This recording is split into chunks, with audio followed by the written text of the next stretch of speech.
20 ওভারে করতে হবে 199 রান, সহজ কোনো লক্ষ্য নয়। কিংস ইলেভেন পাঞ্জাবের বিপক্ষে এই কঠিন লক্ষ্যটা পানির মতো তরল করে ফেলল মুম্বাই ইন্ডিয়ান্স। ইন্দোরের হলকার ক্রিকেট স্টেডিয়ামে বৃহস্পতিবার রাতে এই আকাশসমান লক্ষ্যটি তাড়া করতে নেমে 4 ওভার 3 বল হাতে রেখে 8 উইকেটের বিশাল জয় নিয়ে মাঠ ছাড়ে মুম্বাই ইন্ডিয়ান্স। আর এর সাথে সাথে ষষ্ঠ ম্যাচে পঞ্চম জয় নিয়ে পয়েন্ট তালিকার শীর্ষে উঠে আসলো দলটি।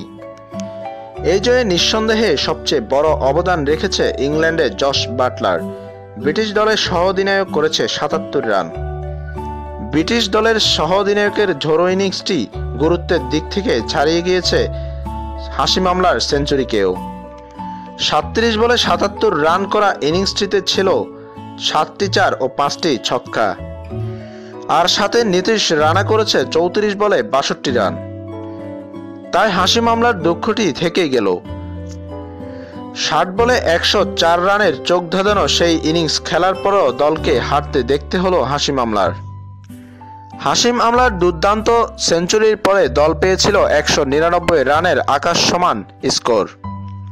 কিন্তু সে আকাশসমান লক্ষ্যটি তাড়া করতে নেমে জশ বাটলারের হাত ধরেই জয় পায় মুম্বাই ইন্ডিয়ান্স।